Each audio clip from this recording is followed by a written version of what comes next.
Wealthy CEO took his daughter out for dinner until a lonely single mom caught his eye, and he did the unimaginable. This is Faye Mitchell. Some of you know her as our Director of Community Impact. I know her as the woman who brought meaning back into my life and my daughter's life. The ballroom was dead silent. Faye could feel every eye on her borrowed burgundy dress, her secondhand heels, her face still wet with tears from the cruel words she'd overheard just minutes before. She's kind, brilliant, hard-working, and compassionate. She came from nothing and built herself into someone remarkable through sheer determination and heart. Catherine Thornton's face had gone white. The woman who just whispered that Faye was an embarrassment, that Reed's dead wife must be rolling in her grave, now looked like she wanted to disappear into the marble floor. I'm proud to love her, Reed continued, his voice steady and fierce. And I'm proud to have her representing Colton Technologies. She's worth 1,000 of anyone in this room who judges people by their bank accounts instead of their character. Faye's knees were shaking. This wasn't how Cinderella's stories were supposed to go. This was real life, messy and public and terrifying. Anyone who has a problem with that, Reed said, scanning the crowd with steel in his gray eyes, can leave right now. Nobody moved. Now, Reed turned to Faye, his expression softening, his thumb stroking her hand. Dance with me. But let me back up. Let me tell you how a struggling single mother and a grieving billionaire ended up at that microphone, in that moment, fighting for a love that shouldn't have been possible. Let me tell you about the night that changed everything. The night Reed Colton walked past the velvet ropes and headed straight for the poorest table in Belmont's restaurant. The night Faye Mitchell learned that sometimes, just sometimes, good things really do happen to good people. If you've ever felt invisible, like the world overlooks people like you, this story is going to hit different. Hit that subscribe button, because what happens next will restore your faith in humanity. It started 3 months earlier on a Tuesday evening in September when Faye Mitchell stood in front of her tiny bathroom mirror and tried to make herself look like she belonged in a place she absolutely could not afford. The dress was emerald green, borrowed from Stacy, her co-worker at Morrison's Diner. It was a size too big, and she'd safety pinned the back to make it fit. The shoes were hers, black flats from Target that she'd bought 2 years ago and worn to every important occasion since. She'd done her own makeup with a drugstore palette, watching YouTube tutorials on her cracked phone screen. Mama, you look like a princess. Faye turned to see Rosie standing in the bathroom doorway. Her daughter wore the pink dress Faye had sewn herself from fabric remnants she'd found at the discount store. It had taken 3 evenings after her late shift to finish it, her fingers aching as she stitched by lamplight while Rosie slept. Thank you, baby girl. So do you. Rosie was 7 years old today. 7 years since Faye had held her newborn daughter in a county hospital, alone because the father had left the day she'd told him she was pregnant. 7 years of struggle, of choosing between electricity and groceries, of taking buses in the rain, because she couldn't afford car repairs, of loving this child with every broken piece of her heart. Are you excited about dinner? Rosie nodded, her blue eyes huge. I've never been to a fancy restaurant before. Faye's chest tightened. Most 7-year-olds asked for toys, for birthday parties with friends, for trips to the zoo. Rosie had asked for one thing, just dinner at a nice restaurant with tablecloths, just one meal where they felt special. So Faye had taken on extra shifts. She'd worked doubles at the diner, then cleaned office buildings until 2 in the morning. She'd skipped lunches and eaten ramen for 2 weeks straight. She'd saved every single dollar until she had enough for dinner at Belmont's, the kind of place she'd only seen in movies. We're going to have the best time, Faye said, kneeling down to fix Rosie's hair ribbon. Just you and me, being fancy ladies. They took 2 buses to get downtown. Faye held Rosie's hand the whole way, both of them pressed against other passengers in the crowded evening commute. Through the window, Faye watched Seattle transform from their neighborhood of check cashing, stores and laundromats to the gleaming downtown core of glass towers and luxury cars. Belmont's occupied the ground floor of one of those towers. Through the windows, Faye could see crystal chandeliers, white tablecloths, and people who looked like they'd never worried about money a day in their lives. Her stomach twisted with anxiety. What was she doing? This was stupid. Reckless. That money could have paid for Rosie's winter coat, for new shoes, for the field trip fee the school kept sending home. But then Rosie squeezed her hand and whispered, "It's so beautiful, Mama," and Faye pushed the door open. The hostess looked them over with barely concealed assessment. Reservation, yes, Mitchell, 7:30. The woman checked her tablet, her perfectly shaped eyebrows rising slightly. Right this way. They were led to a small table by the window. far from the very important person section, where a large table sat empty with a reserved sign and an elaborate flower arrangement. Faye could feel eyes on them as they walked. A woman in a designer dress whispered something to her companion. A man in an expensive suit looked away when Faye met his gaze. She lifted her chin higher. They had every right to be here. She'd worked for this. Earned it. Your server will be right with you, the hostess said, placing menus on the table before disappearing. Faye opened the menu and immediately wanted to cry. $42 for salmon, $36 for chicken, $28 for pasta. She'd known it would be expensive, but seeing the numbers in print made her hands shake. Mama, look how fancy the napkins are. Faye looked up to see Rosie touching the white linen napkin that had been folded into an intricate swan shape. Her daughter's face was full of wonder, her fingers gentle on the delicate folds. Every penny of anxiety, every extra shift, every sore muscle dissolved in that moment. This was worth it. This light in her daughter's eyes, this moment of pure happiness. Very fancy, baby. Faye reached across the table to touch Rosie's braided hair. Just like you. The server arrived, introduced himself as Michael, and explained the specials in detail. Faye ordered the cheapest pasta dish and asked if they could split it. Michael didn't even blink, just nodded and said, "Of course." "Would you like some bread to start?" "Yes, please," Rosie said politely, and Michael smiled at her. "Coming right up. And happy birthday, young lady." After he left, Rosie leaned forward. "How did he know it was my birthday?" "Restaurants are magic like that," Faye said, though she suspected the hostess had noted it in the reservation system. The bread came, warm and soft with butter that probably cost more than Faye made in an hour. Rosie ate slowly, savoring every bite. Faye watched her and tried to memorize this moment. Her daughter in a homemade dress, delighted by bread, finding joy in such simple things. That's when the restaurant changed. Faye felt it before she saw it. The sudden quiet, the way conversations stopped mid-sentence. She looked up and felt the world tilt. Walking through Belmont's, past the hostess stand, past the velvet ropes that separated the very important person section from the regular dining area, was a man Faye recognized from the business magazines in the waiting room at Rosie's free clinic. Reed Colton, the Reed Colton, founder and CEO of Colton Technologies, one of the youngest billionaires in the Pacific Northwest, 38 years old and worth more money than Faye could comprehend. He was tall, well over 6 feet, with dark hair touched with gray at the temples. He wore a charcoal suit that fit him perfectly, the kind of tailoring that costs thousands of dollars. But it was his face that caught her. Strong features, sharp jawline, and eyes that looked tired despite his success. Beside him walked a little girl, maybe 8 years old, with long chestnut hair and a lavender dress that probably cost more than Faye's monthly rent. The child held his hand tightly, her expression solemn. The hostess was gesturing frantically toward the very important person section, clearly confused about why Mr. Colton was walking in the wrong direction. But Reed wasn't looking at the reserved table with its champagne bucket and elaborate flowers. He was looking directly at Faye and Rosie.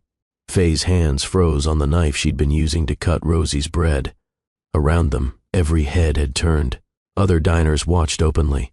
Even the servers had paused mid-step. Reed Colton walked right up to their small table by the window. Faye's heart hammered so hard she could hear it in her ears. What was happening? Had she done something wrong? Were they not supposed to be here? "Excuse me," Reed said, and his voice was surprisingly gentle. "I'm Reed, and this is my daughter, Nora."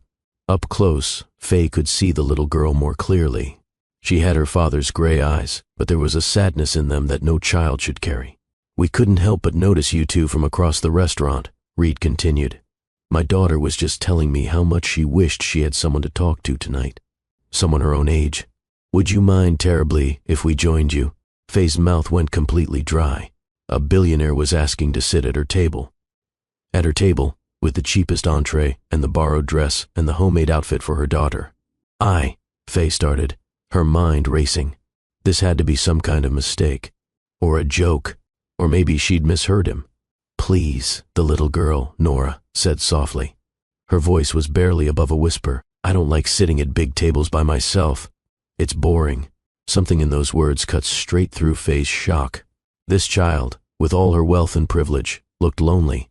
Actually lonely, in the way Rosie sometimes looked when she talked about not having friends because they moved apartments so often. Faye glanced at Rosie, who was staring at Nora with a mixture of shyness and curiosity. Of course, Faye heard herself say. "Please, sit down." Reed's entire face transformed with his smile. It was genuine, reaching his eyes and erasing years from his features. He pulled out the chair across from Faye while Nora scrambled into the seat next to Rosie. The hostess rushed over, her face flushed and flustered. "Mr. Colton, your table is ready in the very important person section. We have the champagne you requested." "That's all right, Rachel," Reed said kindly. "We'll be sitting here tonight.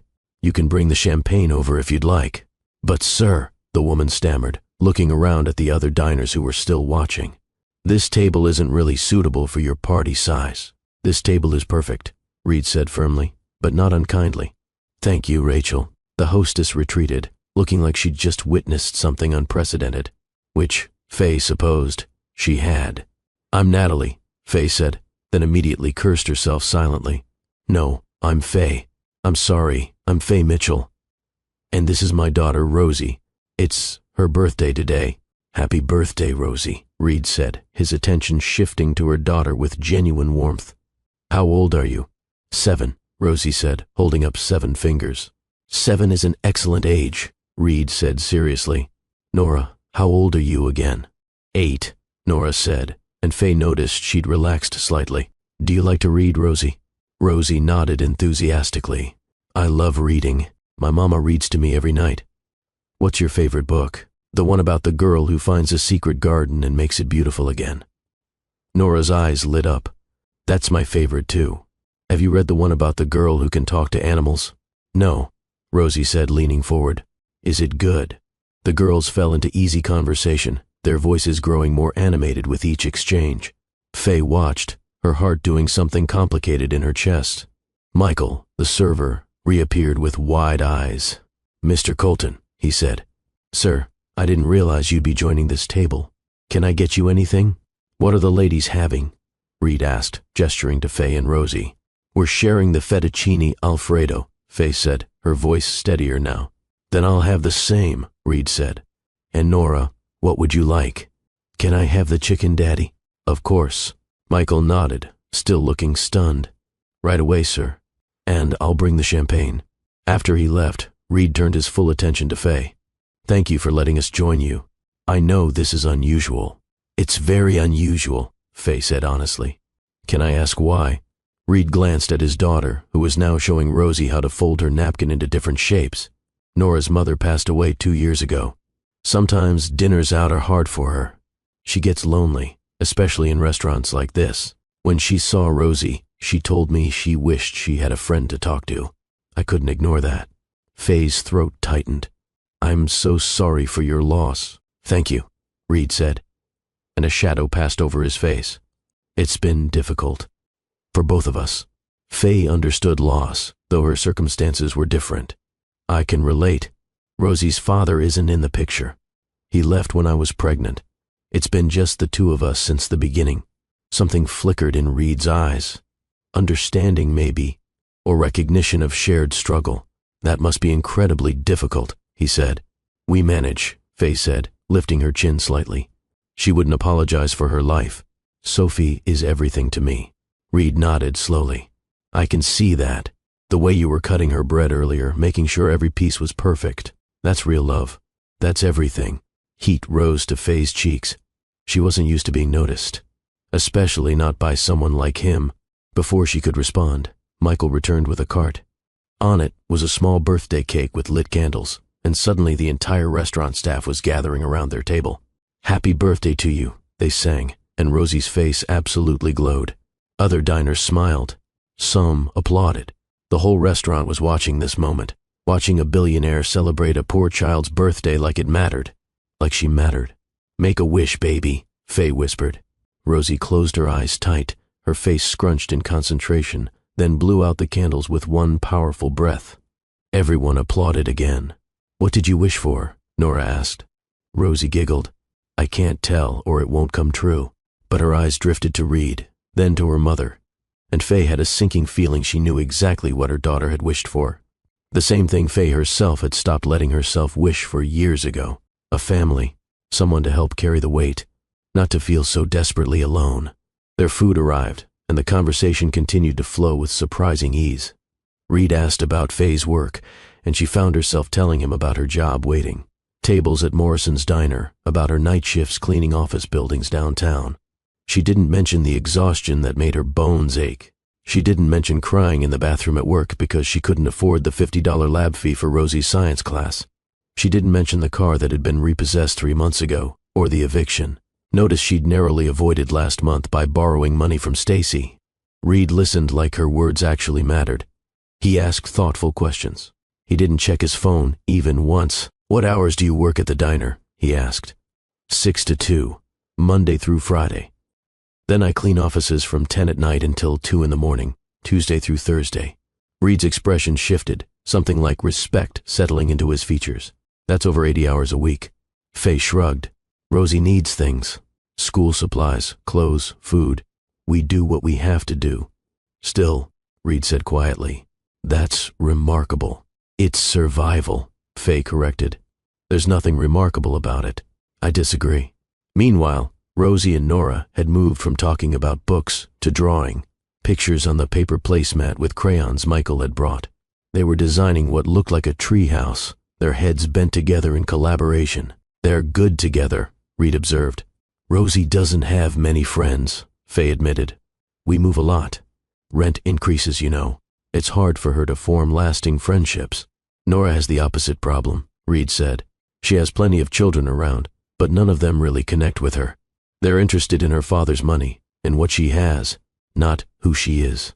That's heartbreaking. It is.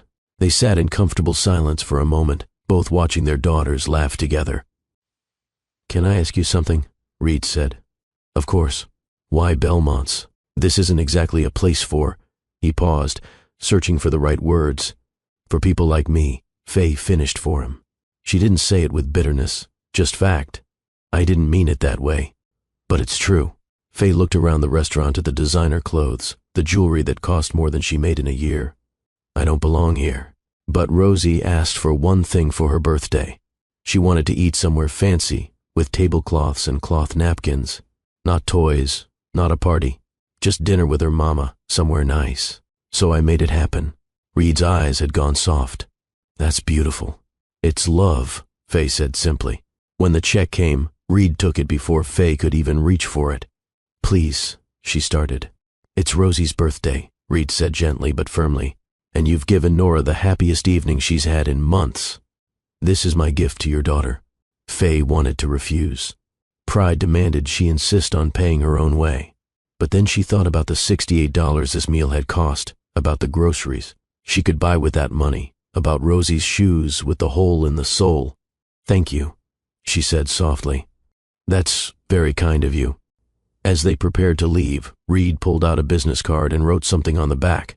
This is my personal number, he said, handing it to Faye. I know this is unusual, but Nora hasn't smiled this much in a very long time. Would you consider letting the girls have a play date sometime? I think they'd both enjoy it. Faye looked at the card. Reed Colton, CEO, Colton Technologies. On the back, in neat handwriting, was a phone number and the words, call me anytime. I'd like that, Faye said. Wonderful. Reed smiled. And please, let me have my driver take you home. It's late, and I'd feel better knowing you both got home safely. We can take the bus, Faye said automatically. I insist, Reed said. Please. This time Faye didn't argue. She was exhausted. The bus stop was 8 blocks away, and she'd been on her feet for 13 hours before coming here. The black town car that Reed's driver brought around was nicer than anything Faye had ever been inside.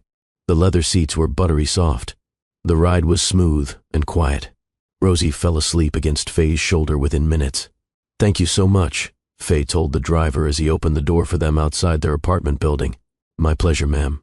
Mr. Colton asked me to make sure you got inside safely. The driver waited until Faye had unlocked the building door before driving away. Their apartment was on the 3rd floor. Faye carried Rosie up the stairs, her arms aching but her heart strangely light. She tucked Rosie into bed, kissing her forehead. Best birthday ever, Mama, Rosie mumbled sleepily.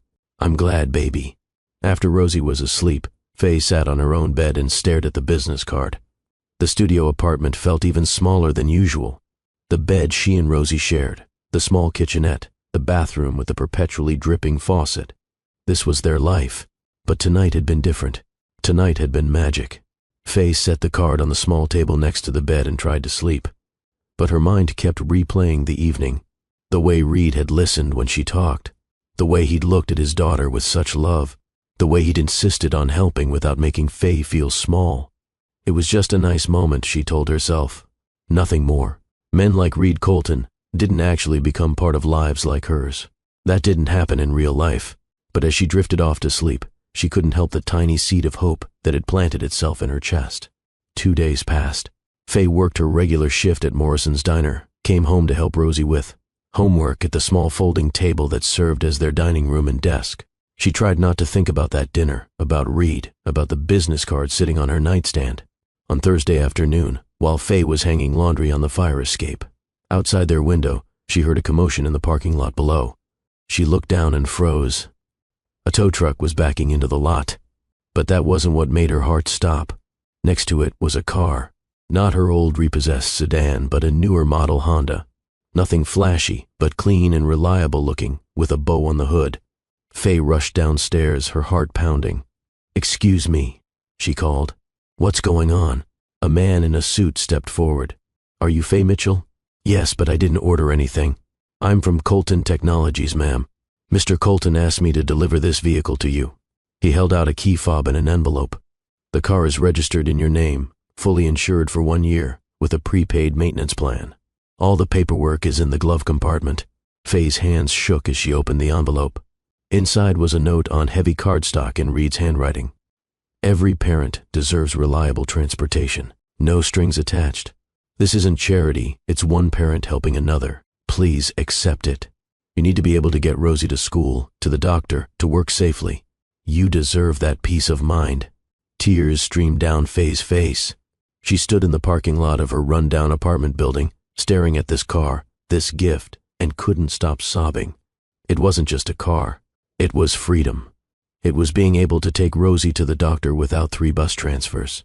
It was getting to work on time when the buses ran late. It was dignity. It was someone seeing her struggle and choosing to help. "Ma'am," the delivery man said gently. "Are you all right?" Faye nodded, unable to speak. She took the keys with shaking hands. That night, after Rosie was asleep, Faye sat on the fire escape and called the number on Reed's card. Her hands were still trembling. He answered on the second ring. "Faye, how did you know it was me?" "I was hoping you'd call," he said, and she could hear the smile in his voice. "Did the car arrive?" "Reed, I can't accept this. It's too much. It's a mid-range sedan, not a Porsche," he said gently. "And before you argue, please know I didn't do this to make you uncomfortable. I did it because you need a car, because Rosie needs her mother to have safe, reliable transportation. It's practical. It's incredibly generous. You're a single mother working 80-hour weeks to provide for your daughter. You spend every day serving other people at that diner, cleaning up after people in those offices. Consider this someone finally serving you." Faye's vision blurred with tears. "I don't know how to thank you." "Have dinner with us again," Reed said. "This Saturday. Just the 4 of us at my house. The girls can play and we can talk. No pressure." "Why are you doing this?" Faye asked, her voice breaking. "You don't even know me." Reed was quiet for a long moment. When he spoke, his voice was raw with emotion. "Because 2 years ago, when my wife died, I was drowning. My company was struggling because I couldn't focus. Nora was falling apart, having nightmares every night, refusing to eat. We were alone and lost, and a woman I'd never met, someone who ran a small nonprofit, reached out. She offered free grief counseling for Nora. She said, 'We help because we can.' That woman saved my daughter. She saved me too. I've been looking for a way to pay that forward ever since." "And you think I need saving?" Faye asked, trying not to sound defensive. "No," Reed said firmly. "I think you're one of the strongest people I've ever encountered. You've been doing everything right with impossible odds stacked against you. I think you deserve support. Not because you're weak, but because everyone deserves support. We're not meant to do life alone, Faye." She closed her eyes, letting his words sink in. "Saturday," she said softly. "What time?" "Noon. I'll text you the address. And Faye, thank you for giving me this chance. After they hung up, Faye sat on the fire escape for a long time, looking at the car in the parking lot below. The old Faye would have refused it. The old Faye would have been too proud to accept help. But maybe, just maybe, accepting help wasn't weakness. Maybe it was wisdom. Maybe it was giving Rosie a better life. Maybe it was letting herself believe that good things could happen to people like her. Saturday arrived with Rosie bouncing off the walls with excitement. She'd picked out her best outfit, a bright red shirt and denim skirt, and made Faye braid her hair 3 different times until it was perfect. "Are we really going to Mr. Reed's house?" Rosie asked for the 10th time. "We really are," Faye said, checking the address Reed had texted her. The drive took 20 minutes, watching Seattle transform from their neighborhood to an upscale suburb. Reed's house was on a quiet street lined with maple trees. It wasn't what Faye expected. Yes, it was large, a beautiful craftsman-style home with a wide front porch and a yard full of trees turning gold and red with autumn. But it wasn't ostentatious. It looked like a home, not a mansion. Nora burst out the front door before Faye had even turned off the car. "Rosie, you're here." The girls hugged like they'd been separated for months instead of days, then ran inside, their laughter echoing. Reed appeared in the doorway, wearing jeans and a simple gray sweater. He looked more relaxed than he had in his suit, more real. "Welcome," he said, his eyes warm. "Come in." Inside, the house was comfortable and lived in. Books everywhere, cozy furniture, photos of Nora at various ages covering the walls. In many of them, a beautiful woman with kind eyes and dark hair smiled beside Reed, his late wife, Vanessa. "The girls have been planning this all week," Reed said as Nora dragged Rosie upstairs to her room. "I hope you don't mind spending a few hours. I thought we could let them play while we talk." "That sounds nice," Faye said. They settled in the kitchen, a bright space with windows overlooking a garden. Reed poured coffee from a French press and set out cookies that were slightly lopsided. "Did you make these?" Faye asked.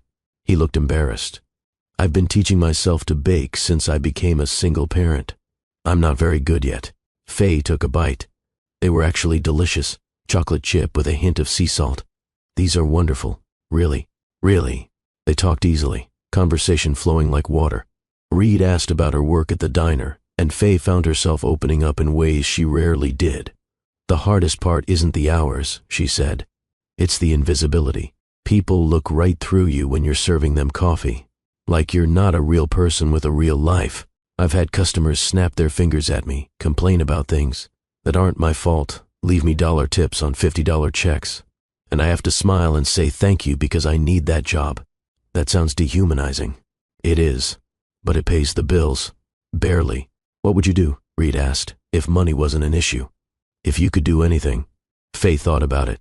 "I'd help people like me who are struggling.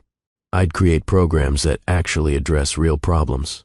Affordable childcare, job training that leads to real careers, not just more minimum wage jobs. Emergency funds for when the car breaks down or the kid gets sick. I'd make it so people don't have to choose between feeding their children and paying rent." "That's a beautiful vision." "It's a pipe dream," Faye said. "Those programs take money, resources, connections, things I don't have." Reed was looking at her with an intensity that made her heart race. "What if you did have those things?" "What do you mean?" "I've been thinking about something since we had dinner Tuesday night," Reed said. "My company has been growing rapidly. We have over 2,000 employees now, but we don't have anyone focused on employee wellness, on community impact. We don't have someone who understands what it's like to struggle, who can create programs that actually help people." Faye's pulse quickened. "What are you saying?" "I'm saying I'd like to offer you a position. Director of Community Impact at Colton Technologies. You'd develop and oversee programs to support working families, partner with nonprofits, create initiatives that make a real difference. The salary would be $75,000 a year to start, with full benefits." Faye's coffee cup clattered against the saucer. $75,000. "Is that not enough?" Reed asked. "I can go higher." "Reed." Faye's voice came out as a whisper. "I make $23,000 a year at both my jobs combined." His eyes widened. "Faye, that's criminal. You're worth so much more than that." "I don't have a degree," she said. "I didn't even finish community college. I got pregnant, and there was no money, no time, no way to make it work. I don't care about credentials. Reed said firmly. I care about capacity. I care about heart. I care about someone who understands the problems we're trying to solve because they've lived them. That's you, Faye. Why are you really doing this? She asked. Please be honest with me. Reed reached across the table and took her hand. Because the first see you. I see how hard you work. I see how much you love your daughter. I see your intelligence, your compassion, your strength. I see someone who deserves an opportunity. And yes, I'm drawn to you. I can't stop thinking about you. But this job offer isn't contingent on anything personal. It's separate. You're qualified, and I need someone like you. Faye felt like she couldn't breathe. This was life-changing. This was everything. Rosie could have new clothes, a stable home, opportunities Faye had never dreamed of giving her. But what if she failed? What if she wasn't actually good at this? What if Reed realized he'd made a mistake? I'm terrified, she whispered. Of what? Of not being good enough. Of disappointing you. Of this being too good to be true. Then be terrified and do it anyway, Reed said. Take a chance on yourself, Faye. I'm already taking a chance on you. I believe in you. Now you just have to believe in yourself. From upstairs came the sound of the girls laughing, playing some elaborate game that involved a lot of running. Can I think about it? Faye asked. Of course. Take all the time you need. But even as she said it, Faye knew what her answer would be. She'd spent 7 years playing it safe, staying small, not hoping for more. Where had that gotten her? Still struggling, still exhausted, still barely surviving. Maybe it was time to take a leap. Maybe it was time to say yes. Actually, Faye said, I don't need time. Yes, I'll take the job. Reed's face broke into a brilliant smile. Really? When do I start? Monday. I'll have HR send over all the paperwork today. Faye started crying then, tears streaming down her face. I can't believe this is happening. Believe it, Reed said, squeezing her hand. Your life is about to change, Faye Mitchell. The girls thundered down the stairs, interrupting the moment. Daddy, can Rosie stay for dinner? Nora asked. Please. Of course she can, Reed said, releasing Faye's hand. What should we make? The four of them spent the afternoon cooking together. Reed taught them how to make his signature spaghetti carbonara, which, according to Nora, was the only thing he could cook really well. They laughed as Rosie accidentally spilled flour everywhere. Nora showed them her special technique for grating cheese. Reed told stories that made them all giggle. Faye stood at the counter, watching Reed interact with Rosie, seeing how gentle he was, how patient, and felt something shift in her chest. This man wasn't just offering her a job. He was offering her a glimpse of what life could be, what family could look like. After dinner, they played board games in the living room. Reed let the girls win at Monopoly, and Faye noticed him moving his piece backward when he thought no one was looking.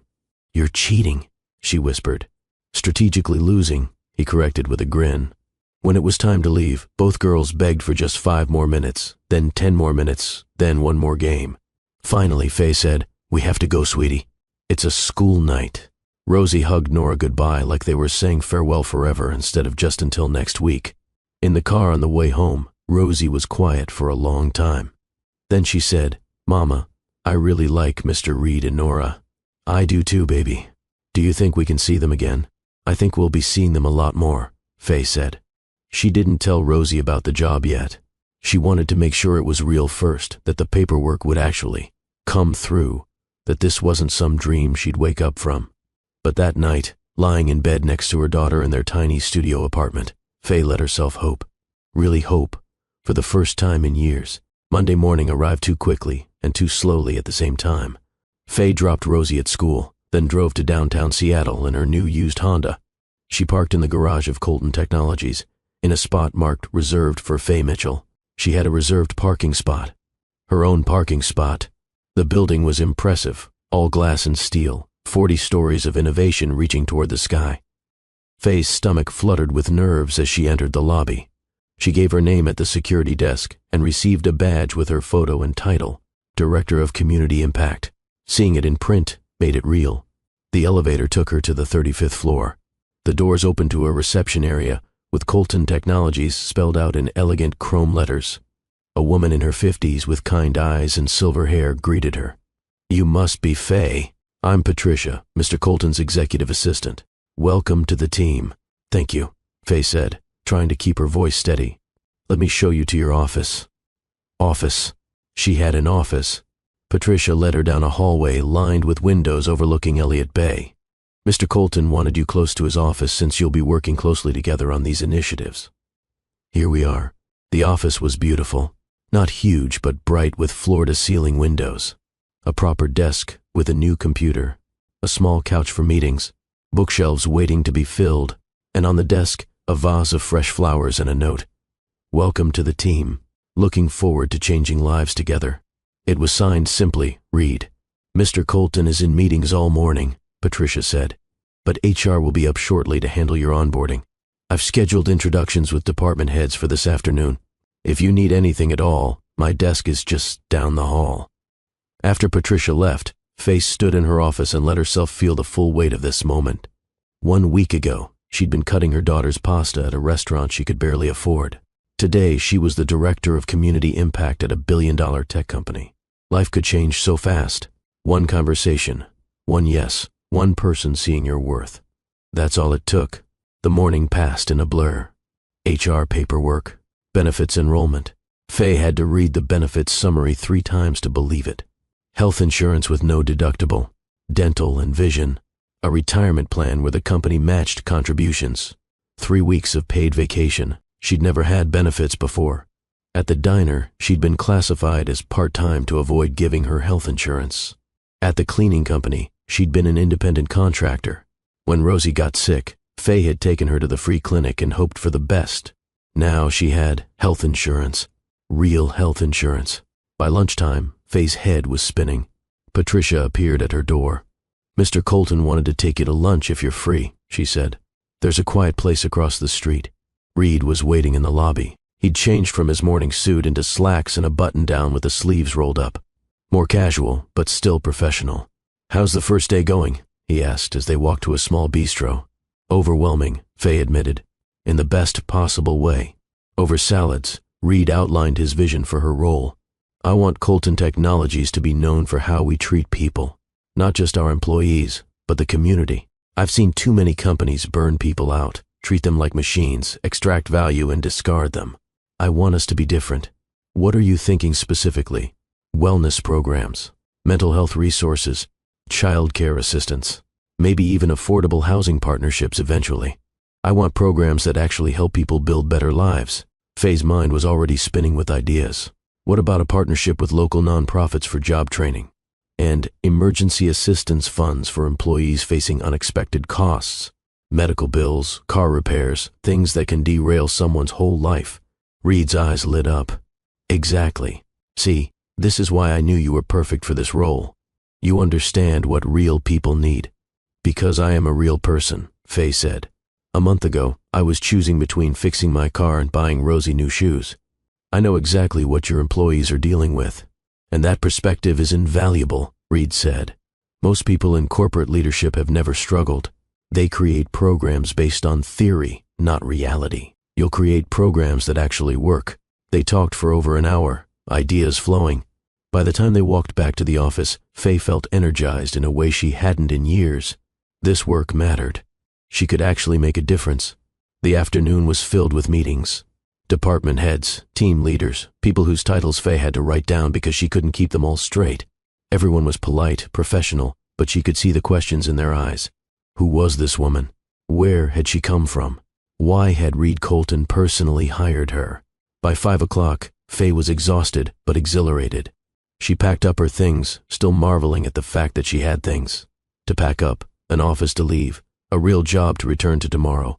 Reed appeared at her door. How was day 1? Incredible, Faye said honestly. Terrifying, but incredible. You did great. Everyone I talked to was impressed. They were probably just being polite. They weren't, Reed said firmly. You're a natural at this, Faye. Trust me. In the parking garage, Reed walked her to her car. Same time tomorrow, he said. I'll be here. And Faye, he paused. I'm really glad you said yes. Me too, she whispered. Driving home, Faye couldn't stop smiling. She picked up Rosie from the after-school program, which she could now afford without sacrificing groceries. How was your first day at the new job? Rosie asked. It was perfect, baby. Absolutely perfect. That night, after Rosie was asleep, Faye sat on the fire escape and looked out at the city. Somewhere out there was Reed, probably putting Nora to bed, maybe thinking about their conversation today. She pulled out her phone and texted him. "Thank you for seeing me, for believing in me, for changing our lives." His response came quickly. "Thank you for letting me. This is just the beginning, Faye." And Faye believed him. For the first time in her life, she believed that good things were not only possible, but that she deserved them. Over the next 3 weeks, Faye threw herself into her new role with everything she had. She arrived early, stayed late, and spent every moment in between learning, researching, and planning. She met with employees across every department, listening to their struggles. She visited local nonprofits to understand what resources already existed. She studied successful corporate wellness programs from other companies. And slowly, carefully, she began to build something real. Her first major presentation was to Reed's executive team. 10 senior leaders sitting around a massive conference table, all of them with Ivy League degrees and decades of experience. And Faye, who hadn't finished community college, was supposed to convince them to invest millions in her vision. Her hands shook as she stood at the front of the room. She'd practiced this presentation 50 times in her apartment, with Rosie as her audience. But this was different. This was real. "Good morning," she began, her voice steadier than she felt. "I've spent the past 3 weeks talking to our employees, visiting community, organizations, and researching what actually works in corporate social impact. What I found was this. Most programs fail because they're created by people who've never experienced the problems they're trying to solve." She clicked to the next slide, showing statistics on employee burnout, financial stress, and retention issues. 68% of our employees report financial stress that impacts their work performance. 42% have considered leaving for jobs with better benefits, even if it means lower pay. And 31% say they'd be more loyal to a company that showed genuine investment in their well-being. One of the executives, a man named Robert with silver hair and an expensive watch, leaned forward. "Those numbers are concerning, but what's the solution? Raising salaries across the board isn't financially viable." "I'm not suggesting that," Faye said. "I'm proposing we partner with existing community organizations to provide targeted support. Childcare assistance for working parents, emergency funds for unexpected expenses, job training for employees who want to advance but lack credentials, mental health resources that are actually accessible." Another executive, a woman named Jennifer, spoke up. "What's the projected cost?" $2 million in the first year, Faye said. "I know that sounds like a lot, but companies with strong community programs see 23% higher employee retention. Every time we lose an employee, it costs us roughly $60,000 to recruit and train a replacement. If we retain just 34 more employees this year, the program pays for itself." The room was silent. Faye held her breath. Reed, who had been quiet throughout the presentation, finally spoke. "I think it's brilliant. Faye has identified real problems and created practical solutions. This isn't just good ethics, it's good business." Robert still looked skeptical. "With all due respect, Ms. Mitchell is new to corporate strategy. How do we know these programs will actually work?" "Because I live the problems we're trying to solve," Faye said, meeting his gaze directly. 3 weeks ago, I was working 80 hours a week at 2 minimum wage jobs, trying to figure out how to afford my daughter's school supplies. I know exactly what our struggling employees need because I was one of them. That's not a weakness. That's my qualification." Something shifted in the room. Several executives nodded. Even Robert sat back, looking thoughtful. The vote was 7-3 in favor. Faye's programs were approved. After the meeting, Reed found her in her office where she was sitting, with her head in her hands, adrenaline still coursing through her. "You were amazing in there," he said. "I thought I was going to throw up. You didn't show it. You were confident, articulate, and you stood your ground with Robert. That's not easy to do." Faye looked up at him. "Did I really do okay?" "You did more than okay. You just secured $2 million for programs that are going to change lives. You should be proud." And she was. For the first time in her life, Faye felt like she was exactly where she was supposed to be, doing exactly what she was meant to do. The programs launched over the next 6 weeks. Faye partnered with a local nonprofit to provide subsidized childcare. She created an emergency assistance fund that employees could access confidentially. She brought in financial counselors to offer free advice. She established partnerships with community colleges for discounted continuing education. The response was overwhelming. Within the first month, Over 200 employees had utilized at least one of the programs. The feedback was incredible. People sent Faye emails thanking her, some of them tearful, saying these programs had literally saved them. One woman wrote about how the emergency fund had helped her fix her car so she didn't lose her job. A single father described how the childcare assistance meant his kids were safe after school instead of home alone. A young man talked about the financial counseling helping him get out of crippling debt. Faye saved every single message. On hard days, she read them to remind herself why this work mattered. But it wasn't just her professional life that was transforming. Her personal life was changing too, in ways that both thrilled and terrified her. It started small. Twice weekly dinners with Reed and Nora became a standing tradition. Tuesdays and Fridays, the four of them would gather, sometimes at Reed's house, sometimes at restaurants, occasionally at Faye's apartment, though she was self-conscious about how small it was. Reed never seemed to notice or care. He'd sit at her tiny folding table like it was a 5-star restaurant, helping Rosie with homework, while Faye cooked simple meals. The girls became inseparable. Rosie and Nora were like sisters, finishing each other's sentences, creating elaborate imaginary worlds, having sleepovers at Reed's house where they'd build blanket forts and stay up too late, giggling. And Faye and Reed, they were falling for each other, slowly, carefully, like two people who'd been burned before and knew how much it hurt. It began with conversations that stretched long after the girls had gone to bed. They'd sit on Reed's back porch or Faye's fire escape, talking about everything, their childhoods, their dreams, their fears, their failures. Reed told her about building his company from nothing, about the years of 80-hour weeks and failed prototypes and investors who didn't believe in him. He told her about meeting Vanessa in college, about falling in love young and building a life together. He told her about the accident, about the drunk driver who ran a red light, about holding Nora while she cried for her mother.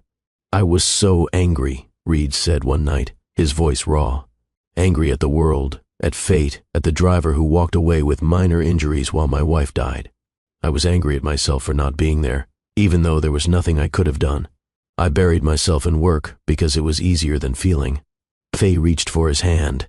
"Grief doesn't follow a timeline. You did what you needed to survive." "I wasn't surviving," Reed said. "I was just existing, going through motions. Nora needed me, and I was barely there. Physically present, but emotionally absent. I was failing her." "You're not failing her now," Faye said. "Look at how happy she is.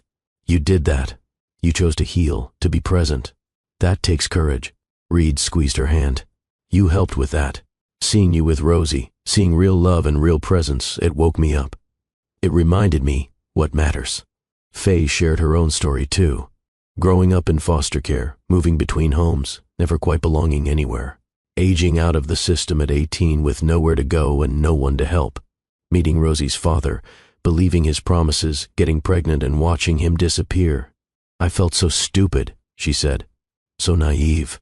Everyone told me he was using me, but I wanted to believe someone could actually love me. When he left, it confirmed what I'd always suspected, that I was unlovable." "That's not true," Reed said fiercely. "He was a coward. His leaving says everything about him and nothing about you." "I know that now," Faye said. "But for a long time, I believed I deserved to be alone. That struggling was just my lot in life. And now I'm learning that maybe I deserve good things too. Maybe we both do." Their eyes met in the dim light, and something electric passed between them. The physical progression was slow, hands brushing when they washed dishes together, Reed's arm around Faye's shoulders when they watched the girls play in the yard, her head on his shoulder during movie nights. Then one Friday evening, after the girls had fallen asleep during a movie, Reed walked Faye to her car. It was late October, the air crisp with autumn cold, and Faye was shivering in her light jacket. "Here," Reed said, shrugging off his coat and draping it around her shoulders. It was warm from his body, and it smelled like him. Faye pulled it tighter. "Thank you," she said. They stood in the driveway, neither quite ready to say goodbye. "Faye," Reed said softly, "I need to tell you something." Her heart started racing. "Okay, I'm falling for you. I think I have been since that first night at Belmont's. I know it's complicated. We work together. Our daughters are best friends. There's a lot at stake. But I can't stop thinking about you. I can't stop wanting to be near you." Faye's breath caught. "I'm falling for you too. It terrifies me." "Why?" Because I don't know how to trust this. Every good thing in my life has been taken away. I keep waiting for the other shoe to drop. Reed stepped closer, his hands coming up to frame her face. What if it doesn't drop? What if this is real and lasting? What if we get to be happy? Is that allowed? Faye whispered. I think we've both earned it. He leaned down slowly, giving her time to pull away. She didn't. When his lips met hers, it felt like coming home. The kiss was gentle, tentative, full of promise and possibility. When they pulled apart, both were smiling. So what now? Faye asked. Now we take it slow, Reed said. We see where this goes. No pressure, no expectations. Just two people who care about each other, figuring it out together. I can do that, Faye said. Over the next month, their relationship deepened. They were careful around the girls at first, not wanting to confuse them. But eventually, Rosie noticed. Mama, she said one night while Faye was tucking her in. Do you like Mr. Reed? Faye's heart stuttered. What makes you ask that? You smile different when you talk about him. Like you're happy inside. Would it bother you if I did like him? Rosie thought about it seriously. No. He's nice. He makes you laugh. And Nora is my best friend. If you and Mr. Reed liked each other, we could be together more. That would be good. Out of the mouths of babes, Faye thought. Her 7-year-old daughter had just given her blessing for a relationship with a billionaire. I do like him, Faye admitted. Is that okay with you? Rosie nodded. Does he like you too? I think so. Good, Rosie said. You deserve someone who likes you, Mama. You're the best. Faye hugged her daughter tight, overwhelmed with love. Reed had a similar conversation with Nora, who was equally supportive. In fact, she seemed delighted by the idea. So the four of them settled into a new rhythm. Family dinners where Reed and Faye sat a little closer, their hands finding each other under the table. Weekend outings to the park, the aquarium, the children's museum. Movie nights where the girls cuddled together on one couch while Reed and Faye shared the other. It felt like family. Real, genuine family. But not everything was easy. There were challenges, moments that tested what they were building. One came in the form of a company gala. It was Colton Technology's annual fundraiser, a black tie event at the Four Seasons where Seattle's tech elite gathered to network and show off. Reed had attended every year since founding the company, but this year would be different. This year, he wanted Faye by his side. I'd like you to come with me, he said over dinner one Tuesday, as my date. Faye's stomach dropped. Reed, that's your world. Those are your people. I don't belong there. You absolutely belong there. You're a senior leader at my company. You've created programs that are changing lives. You deserve to be recognized for that. People will talk. They'll wonder why you're with someone like me. Let them wonder, Reed said. I don't care what they think. I care about you. But Faye cared. Despite her growing confidence at work, despite her successful programs, she still carried the weight of feeling less than. The foster kid who never quite belonged. The struggling single mother. The woman without a college degree. Still, she agreed to go. Because Reed asked. Because she was trying to be brave. Because maybe it was time to stop hiding. She bought a dress with her first real paycheck, a deep burgundy gown that made her feel elegant. She had her hair done professionally for the first time in her life. She practiced walking in heels. But when the night arrived, all her preparation couldn't shield her from the reality of Reed's world. The Four Seasons ballroom was stunning, all crystal chandeliers and gold accents.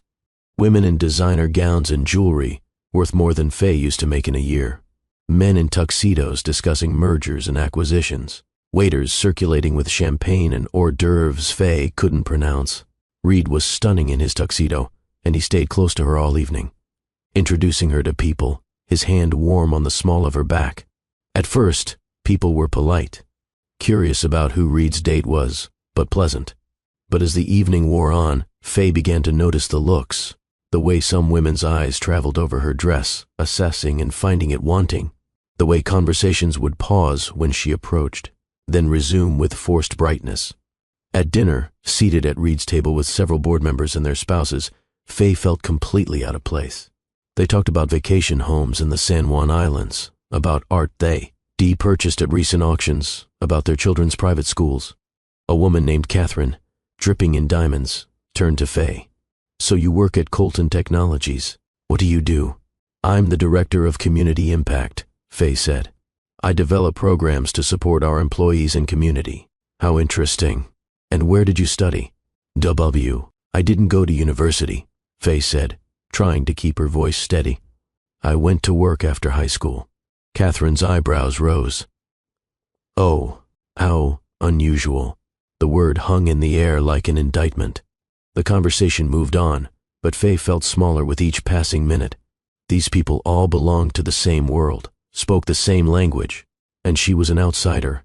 When Reed excused himself to make a brief speech, Catherine leaned toward the woman next to her. She didn't bother to lower her voice much. Can you imagine? Reed Colton with a woman who didn't even go to college. Vanessa must be rolling in her grave. The words hit Faye like a physical blow. She stood abruptly, mumbling something about the restroom, and fled. She found an empty hallway and leaned against the wall, fighting tears. What had she been thinking? She didn't belong here. She never would. These people would always see her as less than, as someone who'd gotten lucky, who didn't deserve Reed. Maybe Catherine was right. Maybe Vanessa, with her architecture degree and her perfect life, would be appalled by the woman Reed had chosen. Faye, a voice said. She looked up to see Reed striding toward her, concern etched on his face. What happened? I saw you leave. The tears came then, hot and humiliating. I can't do this, Reed. I don't belong in your world. What are you talking about?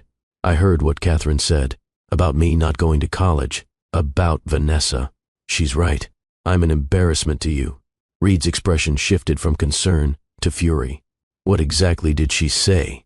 Faye repeated the words, and Reed's jaw clenched. That woman is a bitter, cruel person who inherited her money and has never worked a real day in her life. Her opinion means nothing, but she's not wrong, Faye said. Look at me. Look at this world. I'm playing dress-up, pretending I belong somewhere I never will. Reed cupped her face in his hands, making her look at him. Listen to me very carefully. You belong anywhere you choose to be. Your worth isn't determined by where you went to school or how much money you have. It's determined by who you are as a person. And you, Faye Mitchell, are extraordinary. I'm a college dropout who used to clean toilets. You're a woman who raised a beautiful daughter while working 80 hours a week. You're a leader who's transformed an entire company's culture in 2 months. You're someone who turns pain into purpose, who helps others because you remember what it's like to need help. That's real strength. That's real value. People will always judge me. Let them, Reed said fiercely. Their judgment says everything about them and nothing about you. I love you, Faye. I love your story, your strength, your heart. I'm proud to be with you, and I'm about to make sure everyone knows it. What are you doing? Something I should have done the moment we walked in. He took her hand and led her back to the ballroom. The band had started playing and couples were moving onto the dance floor, but Reed didn't take her to dance. He led her straight to the stage where he'd given his speech earlier. Reed, she hissed. What are you doing? He tapped the microphone, and the room quieted. Hundreds of eyes turned to them. Faye's heart pounded so hard she thought she might faint. Excuse me, everyone, Reed said, his voice carrying through the ballroom. I'd like to say something.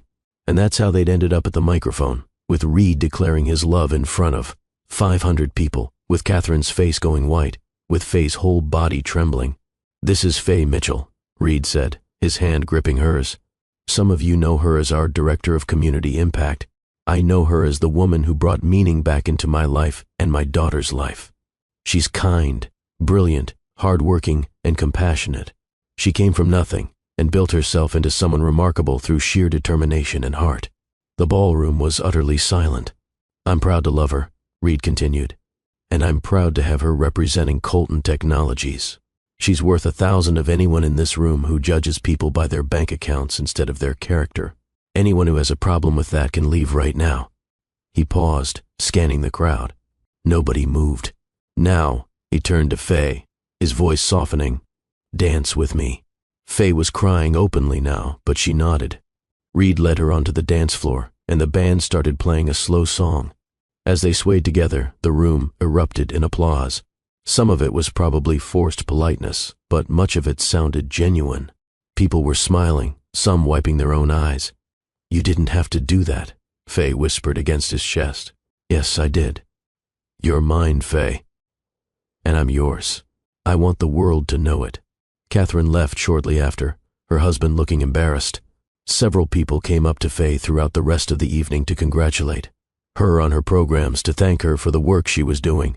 Some shared their own stories of struggle, of feeling out of place, of finding their way. By the end of the night, Faye felt lighter than she had in years. Not because Reed had defended her, though that meant everything, but because she'd faced her deepest fear, the fear of not belonging, and survived it. More than survived it. She'd claimed her place. On the drive home, Reed reached for her hand. I meant every word I said up there. I know, Faye said. Thank you for seeing me, for defending me. Always, Reed promised. Then he asked the question that would change everything. Move in with me. You and Rosie. Make my house our home. Faye's breath caught. Reed, I know it's fast, but we're already practically living together half the week. The girls are inseparable, and I don't want to spend another night without you. I love you, Faye Mitchell. I want to build a life with you. Faye thought about her tiny studio apartment with the dripping faucet and thin walls. She thought about Rosie sharing a bed with her, about the constant moves, the instability. Then she thought about Reed's home, warm and welcoming, with space for the girls to play, with a real kitchen and a backyard and stability. But more than the house, she thought about Reed, about how he made her laugh, how he believed in her, how he loved Rosie like she was his own, about how, for the first time in her life, she felt truly seen and valued. What about Rosie? Faye said. This is a big change for her. We'll talk to her together, but I think she'll be happy about it. And what if it doesn't work out? What if we're moving too fast? Then we figure it out, Reed said. But Faye, I'm not going anywhere. I'm all in. The question is, are you? Faye looked at this man who'd changed her life in every possible way. This man who'd given her a job, yes, but more importantly, who'd given her hope, who'd shown her that she deserved good things, who loved her daughter, who saw her worth. Yes, she said. Yes, we'll move in. Reed pulled the car over right there in a random parking lot and kissed her like she was oxygen. When they told the girls the next day, Rosie and Nora screamed with joy. We get to live together, Rosie asked, her eyes huge. Like a real family. Like a real family, Reed confirmed. Does this mean you'll be like my dad? Rosie asked him, suddenly shy. Reed knelt down to her level. I would be honored to be like your dad, if that's what you want.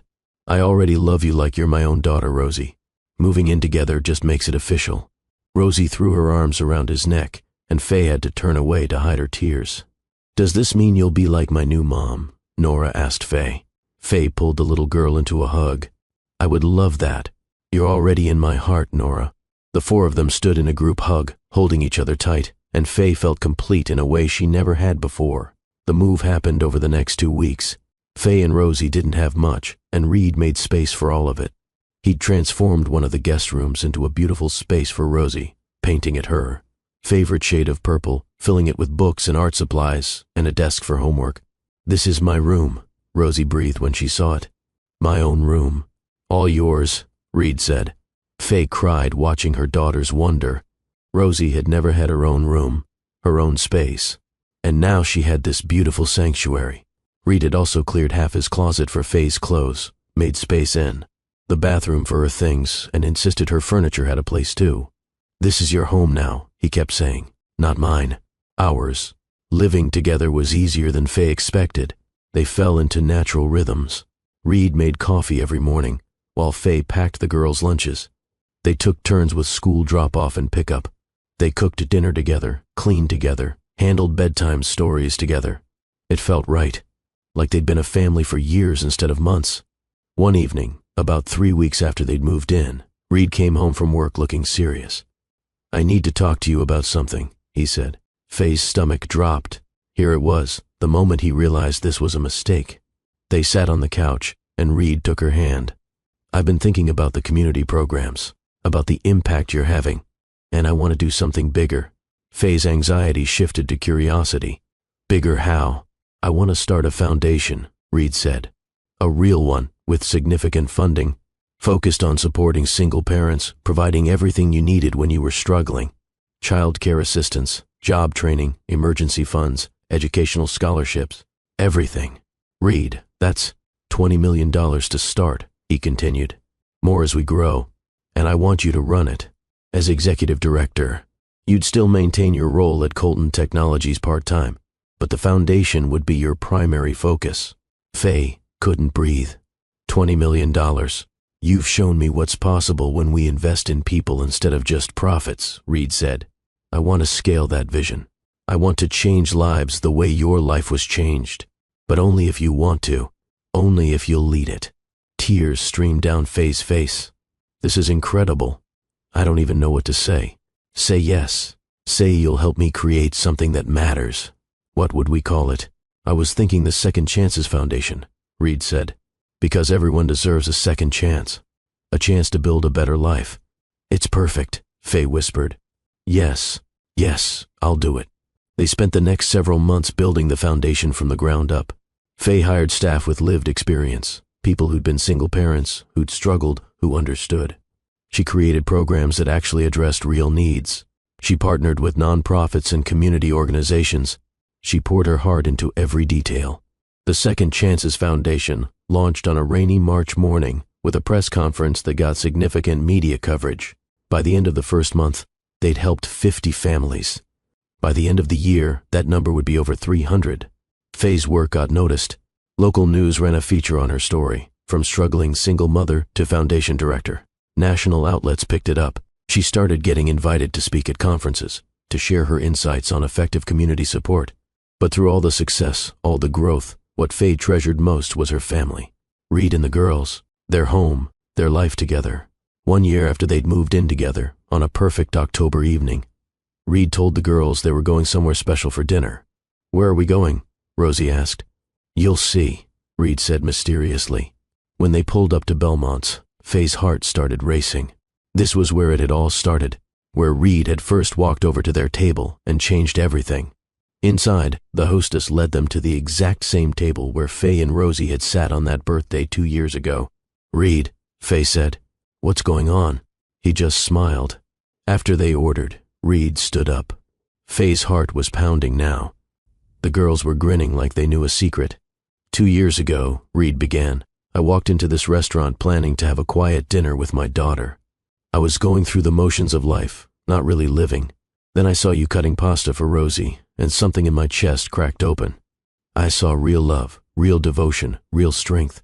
People at nearby tables were starting to watch. You've transformed my life in every possible way, Reed continued. You've brought joy back to my daughter, purpose back to my work, and love back to my heart. You've shown me that strength isn't about money or success. It's about showing up every day with courage and compassion. He pulled a small box from his pocket and knelt beside the table. Faye's hands flew to her mouth. Faye Mitchell, you're the strongest person I know, the kindest person I know, and the love of my life. Will you marry me? The restaurant had gone silent. Everyone was watching. Faye was crying too hard to speak. She just nodded frantically. Is that a yes? Reed asked, laughing. Yes, Faye finally managed. Yes, 1,000 times yes. Reed slipped a ring on her finger and pulled her into a kiss. The restaurant erupted in applause. Rosie and Nora were jumping up and down. We're going to be real sisters, they shrieked. You're already real sisters, Faye said, pulling them both into a hug. And we're already a real family. Now it's just official. Driving home that night, Faye looked at the ring on her finger and marveled at the journey. 2 years ago, she'd been a struggling single mother counting pennies for her daughter's birthday dinner. Now she was engaged to a man who saw her worth, running a foundation that changed lives, raising 2 daughters in a home filled with love. But the real transformation wasn't the external circumstances. It was internal. Faye had learned that she was worthy of love, worthy of success, worthy of happiness. She'd learned that accepting help wasn't weakness. She'd learned that vulnerability could lead to connection, that taking chances could lead to magic. Most importantly, she'd learned that family wasn't about blood or perfection. It was about showing up, about choosing each other, about loving through the messy and beautiful moments alike. If this story is already hitting you right in the heart, if you're feeling every emotion with Faye and Reed, I need you to do something. Hit that like button.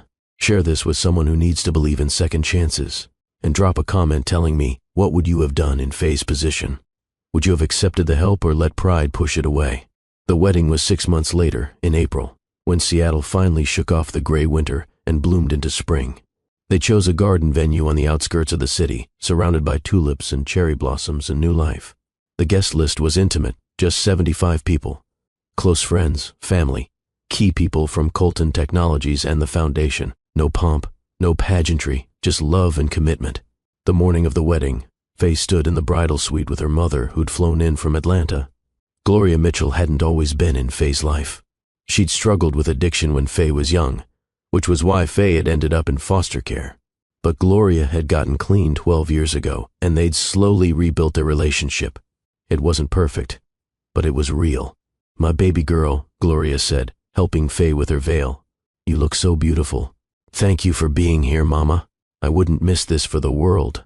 Gloria's eyes were wet. "You deserve all of this, Faye. All the happiness, all the love, all the good things. I'm so proud of the woman you've become." "I learned strength from you," Faye said. "You got clean, you rebuilt your life, you never gave up. That showed me how to keep going." They hugged, both crying, years of pain and healing wrapped up in that embrace. Rosie and Nora burst into the room, stunning in matching lavender dresses. "Mama, it's almost time," Rosie said. "Are you ready?" Faye looked at herself in the mirror. The burgundy dress, the veil, the ring already on her finger. She looked like someone she barely recognized. Someone happy, someone loved, someone who believed in tomorrow. "I'm ready," she said. The ceremony was perfect. Faye walked down the aisle with Gloria on one side and Rosie on the other, both of them guiding her toward Reed. He looked incredible in his navy suit, but it was his expression that made Faye nearly cry. He was looking at her like she was the most precious thing in the world. When she reached the altar, Rosie and Nora took their places as flower girls, holding the rings and beaming with pride. The officiant began the ceremony, talking about love and commitment and choosing each other every day. But Faye barely heard the words. She was too focused on Reed's hands holding hers, on his eyes locked with hers. Then it was time for vows. Reed went first. "Faye, when I met you, I was living but not truly alive. You showed me what real love looks like. Not the fairy tale kind, but the kind that shows up every day. The kind that cuts pasta into perfect pieces and works 2 jobs without complaining. The kind that builds people up instead of tearing them down." His voice was thick with emotion. "You've made me a better man and a better father. You've given Nora a mother who loves her unconditionally. You've shown me that hearts can heal and love again. I promise to spend every day of the rest of my life making you feel as valued and loved as you've made me feel." There wasn't a dry eye in the audience. "I promise to be your partner in all things," Reed continued. "To support your dreams, to stand by you in hard times, and celebrate with you in good times.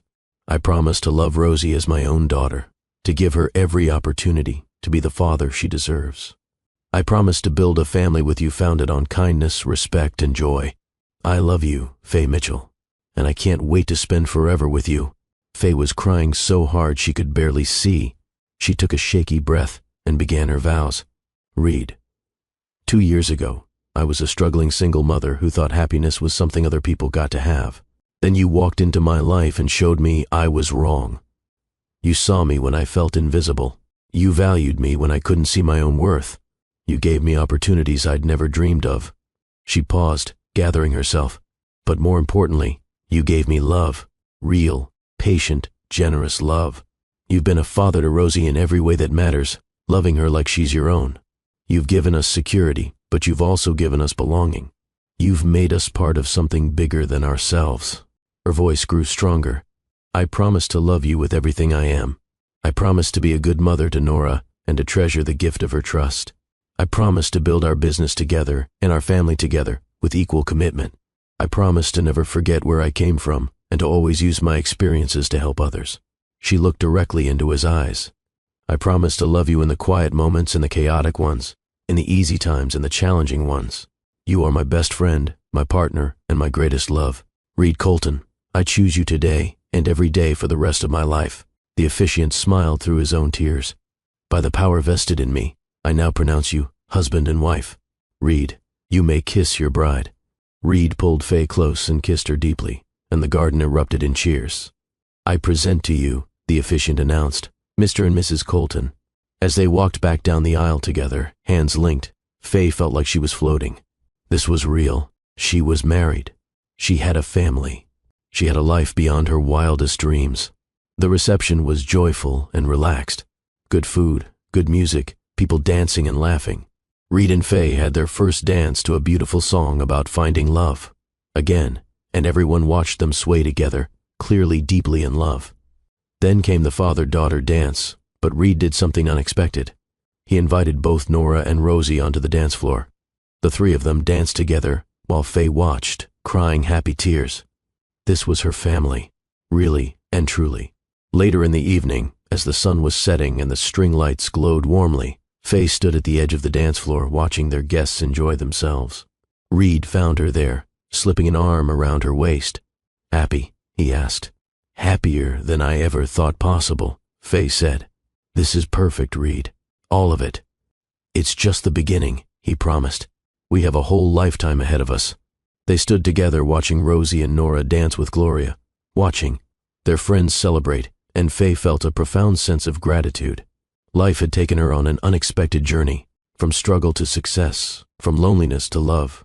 But the best part wasn't the money, or the big house, or the beautiful wedding.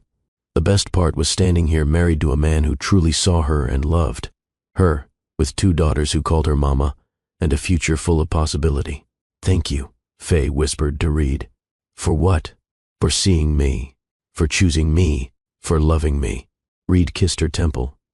"Thank you for letting me, for trusting me, for building this life with me." As the night wore on and the celebration continued, Faye Mitchell Colton felt something she'd never truly felt before. Complete peace. She was exactly where she was meant to be, with exactly who she was meant to be with. And that was the greatest gift of all. Years later, Faye would stand at charity events and conferences telling her story. She'd talk about that night at Belmont's, about being terrified and struggling and barely holding it together. She'd talk about the man who'd seen her, really seen her, and chosen to help. And she'd watch other struggling parents cry with hope, believing that maybe their lives could change too. Because they could. Because kindness mattered. Because one person choosing to help another could ripple outward in ways impossible to measure. The Second Chances Foundation grew beyond anything they'd imagined. In 5 years, they helped over 2,000 families. They opened satellite offices in 3 other cities. They created a model that other foundations started replicating. Rosie and Nora grew up together, graduating high school as valedictorian and salutatorian. Rosie went to Stanford to study social work. Nora chose Columbia for public policy. Both were determined to continue the work their parents had started. Reed and Faye grew old together, their love deepening with every passing year. The passion remained, but it was joined by partnership, by friendship, by the kind of love that comes from choosing each other every single day. And it all started with one simple question. "Would you mind terribly if we joined you?"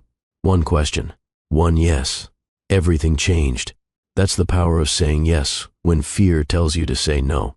That's the power of accepting help when pride tells you to refuse. That's the power of believing you deserve good things even when the world has told you otherwise. That's the power of kindness. The power of seeing people. The power of love. Now I want you to think about something. What's your yes? What scary opportunity are you avoiding? What help are you refusing? What love are you pushing away because you're afraid? Faye Mitchell started as a struggling single mom counting pennies. She became a foundation director changing thousands of lives, not because a rich man saved her, but because she was brave enough to say yes, to believe she deserved more, to accept help, to take chances, to trust love. She saved herself. Reed just opened the door. She walked through it and transformed everything on the other side. You can do the same. Your second chance is waiting. Your transformation is possible. Your happy ending isn't just for other people. It's for you too. But you have to say yes. You have to be brave enough to accept help. You have to believe you're worthy of good things. You have to take the scary leap, because here's the truth nobody tells you. Happily ever after isn't something that happens to you.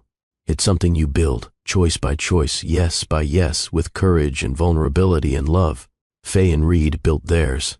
They built it with intention, with commitment, with showing up for each other every single day, through the hard moments and the beautiful ones, through doubt and certainty, through fear and faith.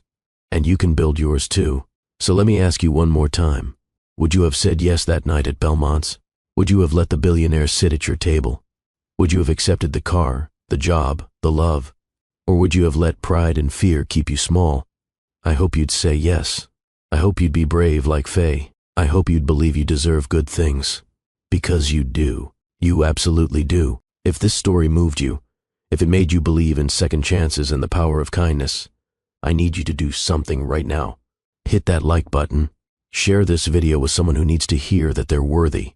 Subscribe to Love and Twilights with Dr. Phillips for more stories that remind you happiness is possible. And drop a comment. Tell me your story. Tell me about the time someone saw you when you felt invisible. Tell me about the yes that changed your life. Tell me about the second chance you're hoping for. Because your story matters. Your journey matters. Your happy ending matters. And maybe, just maybe, this story was the sign you needed. The reminder that good things really do happen to good people. That struggles don't last forever. That saying yes can change everything. Reed Colton walked past the velvet ropes that night and did the unimaginable. He saw a struggling single mother and chose to help. Not because he wanted something in return, but because he could. Because kindness matters. Because we're meant to help each other. And Faye Mitchell did something equally unimaginable. She said yes. She accepted help. She believed she deserved more. She took the leap. Together, they built something beautiful. A family. A foundation. A legacy of love and kindness that will ripple forward for generations. What will you build? What will you say yes to? What unimaginable thing will you do today that changes everything tomorrow? Think about it. Pray about it. Believe it's possible. Because it is. Your second chance is real. Your transformation is waiting. Your happy ending is out there. You just have to be brave enough to reach for it. Remember, you are seen. You are valued. You are worthy. And your story isn't over yet. The best chapters are still to come.